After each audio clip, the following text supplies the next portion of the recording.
Hello friends, good morning. Kavitha ಕುಟುಂಬ ಕನ್ನಡ ವ್ಲಾಗ್ಗೆ ಸ್ವಾಗತ.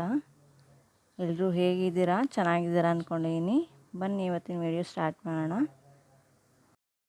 ಬನ್ನಿ ಇವತ್ತು ಡಿಫ್ರೆಂಟಾಗಿ ಕಲ್ಸಕ್ಕರೆ ಯೂಸ್ ಮಾಡಿಕೊಂಡು ಪಾಯಸ ಮಾಡೋಣ. ಬೇಕಾಗಿರೋಂಥ ಇಂಗ್ರೀಡಿಯೆಂಟ್ಸ್ನ ನೋಟ್ ಮಾಡ್ಕೊಳ್ಳಿ. ಒಣ ಕೊಬ್ಬರಿ ತುರಿದಿಟ್ಕೊಂಡಿರೋಂಥದ್ದು 1 ಕಪ್ಪು, ಹಾಗೆ ಕಲ್ಸಕ್ಕರೆ 3/4 ಕಪ್ಪು. ನಿಮ್ಗೆ ಟೇಸ್ಟ್ ಸ್ವೀಟ್ ಎಷ್ಟು ಬೇಕಾಗುತ್ತೆ ಅಷ್ಟು ನೋಡಿಕೊಂಡು ತೊಗೊಳ್ಳಿ. ಹಾಗೆ ತುಪ್ಪ 3ರಿಂದ 4 ಟೇಬಲ್ ಸ್ಪೂನು, ಹೆಸರುಬೇಳೆ 1 ಕಪ್ಪು, ಹಾಗೆ 2ರಿಂದ 3ರಷ್ಟು ಏಲಕ್ಕಿ, ಅನಂತರ ಅರ್ಧ ಲೀಟ್ರಷ್ಟು ಹಾಲು. ಇಷ್ಟು ಸಿಂಪಲ್ ಇಂಗ್ರೀಡಿಯೆಂಟ್ಸ್ ಯೂಸ್ ಮಾಡಿಕೊಂಡು ಸೂಪರಾಗಿರೋಂಥ ಪಾಯಸ ಹೇಗೆ ಮಾಡೋದು ಅಂತ ನೋಡೋಣ. ಈಗ ಕಾಮನ್ ಆಗಿ ಸಕ್ಕರೆ ಹಾಗೆ ಬೆಲ್ಲ ಯೂಸ್ ಮಾಡಿಕೊಂಡು ಪಾಯಸ ಮಾಡೋದನ್ನು ನೋಡಿರ್ತೀವಿ ಅಲ್ವಾ. ಇದು ಡಿಫ್ರೆಂಟಾಗಿ ಕಲ್ಸಕ್ಕರೆ ಯೂಸ್ ಮಾಡ್ಕೊಂಡು ಮಾಡೋದು. ಡಿಫ್ರೆಂಟಾಗೂ ಇರುತ್ತೆ, ಕಲರ್ ಕೂಡ ಡಿಫ್ರೆಂಟ್ ಇರುತ್ತೆ, ಹಾಗೆ ಟೇಸ್ಟ್ ಕೂಡ ಅಷ್ಟೇ ತುಂಬಾ ರುಚಿಯಾಗಿರುತ್ತೆ, ಹೆಲ್ತಿ ಕೂಡ ಒಳ್ಳೆಯದು. ಒಂದು ದೊಡ್ಡ ಪಾತ್ರೆಯಲ್ಲಿ 2 ಕಪ್ನಷ್ಟು ನೀರನ್ನ ಬಾಯ್ಲ್ ಮಾಡ್ಕೊಳ್ಳಿ, ಅಂದರೆ ಕುದಿಸ್ಕೊಳ್ಳಿ. ಅದು ನೀರು ಕುದ ನಂತರ 2ರಿಂದ 3 ಬಾರಿ ತೊಳೆದಿಟ್ಕೊಂಡಿರೋಂಥ ಹೆಸರು ಬೇಳೆನ ಅದಕ್ಕೆ ಹಾಕ್ಬಿಟ್ಟು ಸ್ವಲ್ಪ ಚೆನ್ನಾಗಿ ಬೇಯಿಸ್ಕೊಳ್ಳಿ. 10ರಿಂದ 15 ನಿಮಿಷ ಬೇಯಿಸ್ಕೊಳ್ಳಿ, ಚೆನ್ನಾಗಿ ಬೇಯುತ್ತೆ.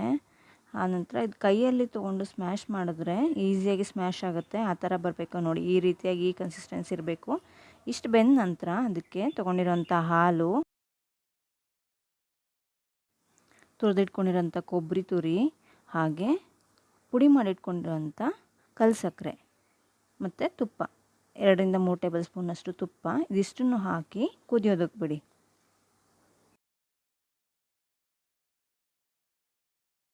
ನಾನಿಲ್ಲಿ ಏಲಕ್ಕಿ ತೊಗೊಂಡಿರೋಂಥ ಏಲಕ್ಕಿನ ಸ್ವಲ್ಪ ಸಕ್ಕರೆ ಜೊತೆ ಹಾಕಿ ಪೌಡರ್ ಮಾಡಿ ಇಟ್ಕೊಂಡಿದ್ದೀನಿ. ಫೈನ್ ಪೌಡರ್ ಆಗುತ್ತೆ, ಹಾಗಾಗಿ ಅದನ್ನು ಕೂಡ ಆ್ಯಡ್ ಮಾಡ್ತಾಯಿದ್ದೀನಿ. ತುಪ್ಪ ಹಾಕ್ಬಿಟ್ಟು ಕುದಿಯೋದಕ್ಕೆ ಬಿಡಿ, ಚೆನ್ನಾಗಿ ಮಿಕ್ಸ್ ಮಾಡಿಕೊಂಡು. ತುಂಬಾ ಈಸಿ ರೆಸಿಪಿ ಇದು, ಮಕ್ಕಳು ಕೂಡ ಮಾಡ್ಬೋದು, ಅಷ್ಟು ಈಸಿಯಾಗಿರುತ್ತೆ, ಅಷ್ಟು ಟೇಸ್ಟಿ ಕೂಡ. ಹಾಗೆ ಸಡನ್ನಾಗಿ ಯಾರಾದರೂ ಗೆಸ್ಟ್ ಬಂದರು ಅಂದರೆ ಅವ್ರನ್ನ ಮಾತಾಡಿಸ್ಕೊಂಡೇ ಆರಾಮಾಗಿ ಈ ಸ್ವೀಟ್ ರೆಸಿಪಿನ ರೆಡಿ ಮಾಡಿಬಿಡ್ಬೋದು. 5 ನಿಮಿಷಲ್ಲೇ ರೆಡಿ ಆಗಿಬಿಡುತ್ತೆ.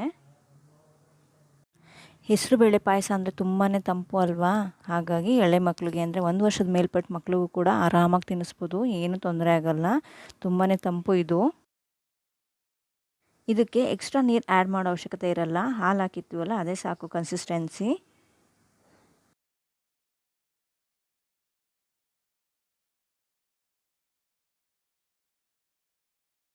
ಒಂದೆರಡು ಕುದಿ ಬಂದಮೇಲೆ ಆಫ್ ಮಾಡ್ಕೊಳ್ಳಿ, ಇಷ್ಟೇ ಸಾಕು. ಕುದಿರೋದು, ಜಾಸ್ತಿ ಕುದಿಯೋ ಅವಶ್ಯಕತೆ ಇರಲ್ಲ.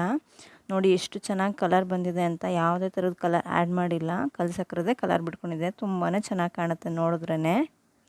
ಇದಾದ ನಂತರ ಒಂದು ಪಾತ್ರೆಗೆ ತುಪ್ಪ ಹಾಕ್ಕೊಂಡು ಕಟ್ ಮಾಡಿ ಇಟ್ಕೊಂಡಿರೋಂಥ ಗೋಡಂಬಿ ಹಾಗೆ ದ್ರಾಕ್ಷಿ ಹಾಕ್ಕೊಂಡು ಸ್ವಲ್ಪ ಫ್ರೈ ಮಾಡ್ಕೊಳ್ಳಿ.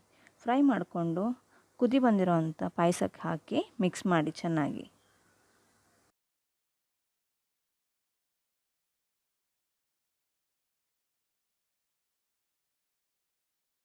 ದ್ರಾಕ್ಷಿ, ಗೋಡಂಬಿ, ತುಪ್ಪ ಹಾಗೆ ಒಗ್ಗರಣೆ ಮಾಡಿರೋದಕ್ಕೆ ಒಳ್ಳೆ ಘಮ ಬರ್ತಿದೆ. ಹಾಗೆ ಇದನ್ನು ನೋಡ್ತಾ ಇದ್ರೆ ತಿನ್ನಬೇಕು ಅನ್ನೋ ಅಷ್ಟು ಬಾಯಲ್ಲಿ ನೀರು ಬರ್ತಿದೆ ಅಲ್ವಾ. ಈ ಸಿಂಪಲ್ ರೆಸಿಪಿ ನಿಮಗೆ ಇಷ್ಟ ಆಗಿದ್ದರೆ ಲೈಕ್ ಮಾಡಿ, ಶೇರ್ ಮಾಡಿ, ಕಮೆಂಟ್ ಮಾಡಿ. ಹಾಗೆ ನಮ್ಮ ಚಾನಲ್ನ ಹೊಸದಾಗಿ ನೋಡ್ತಾ ಇದ್ದರೆ ಸಬ್ಸ್ಕ್ರೈಬ್ ಮಾಡ್ಕೊಂಡು ನೋಡಿ, ಪಕ್ಕದಲ್ಲೇ ಇರೋವಂಥ ಬೆಲ್ ಐಕನ್ ಪ್ರೆಸ್ ಮಾಡಿ. ರೆಸಿಪಿ ಇಷ್ಟ ಆಗಿದ್ದರೆ ನಿಮ್ಮ ಫ್ಯಾಮಿಲಿ ಮತ್ತು ಫ್ರೆಂಡ್ಸ್ಗೆ ಶೇರ್ ಮಾಡಿ. Thank you.